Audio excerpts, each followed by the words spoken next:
So point 10 is the calf. And again, the calf is, again, I'd say a relatively easy site to navigate and do once you know a little bit of tricks.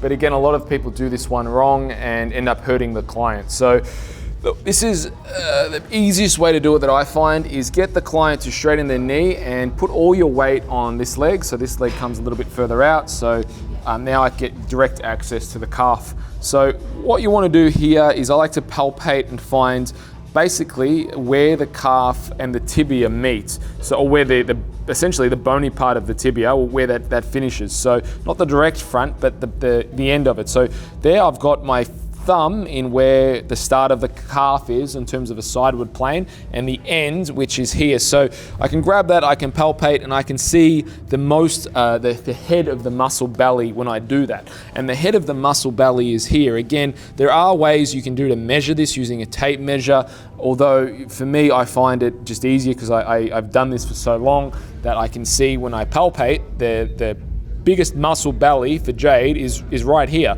So that's where my fingers are gonna meet. So as you can see here, I'm grabbing it, I'm pulling it all together, and that's directly the fattest, well, when I say fattest, it's not really a fattest, it's the most muscular part of Jade's calf. So now I put the calipers on that and I take the measurement. Now, some people have very, very thin skin on their calves and it's very, very easy to measure. Some people obviously are more overweight, and you'll find that the calf measurement is in the 20s. So a good calf measurement is 3. And again, I'll just run through again how I did that with Jade. You can see here, I've got my thumb right in where her calf from the side. Again, we're not talking origins and insertions here, but where her calf, where the bone finishes, the bone is here. This is where the calf begins. So I've got my thumb in there and I wrap my thumb all the way around. I palpate just a little bit and I'm able to see exactly where I'm supposed to finish that up, which is when I say fattest part of Jade's calf, what I'm really saying is the most muscular part of the muscle belly, which is